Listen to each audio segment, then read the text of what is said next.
Hello mga ka-trending, welcome back to CK Trend. Marami ang natuwa ngayon dahil finally nga ay nag-update na nga itong si Donnie sa kanyang Instagram story na kung saan makikitang nasa Spain pala ito.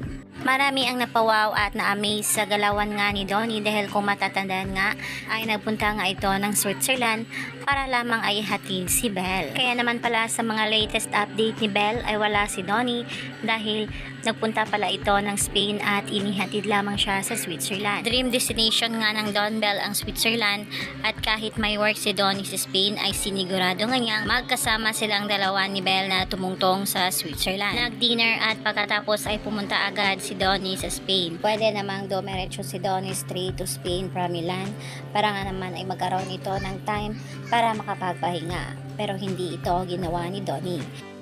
Ayon nga dito sa mga komento ng mga bubbly sa Twitter, Donnie made sure that his first travel in Switzerland will be with Belle.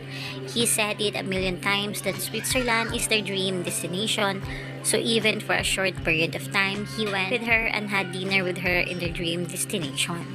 Ayon naman dito si isa pang Bablis, inangkin mo na yung what are you willing to do challenge Donnie Pangilinan. Oo na, ikaw na panalo. Ginawa mo ba namang QC Laguna ang Milan to Switzerland to Spain? Makasama lang si Belle sa dream destination nyo. Kahit saglit lang. Ito na nga wala nang lalaban sa'yo. Ayon naman dito sa isa, apaka-ano nyo, hindi ba mas sweet yung dinap off niya muna si Belle sa Switzerland bago siya dumiretso sa work? Sinasabihan niyo siyang red flag but it seems kayo ang superficial ang tingin sa lab. It's a Don Belle thing. Don Belle traveled from Milan to Switzerland, visited their dream destination, and had a dinner date, and then after separated ways to attend their own agendas. Belle strolled around Switzerland with Miss Edith and Ate Debs, then went to Paris. Donnie went to Spain to attend his own agendas. Don Belle spent time together first before separating ways to have their own little time.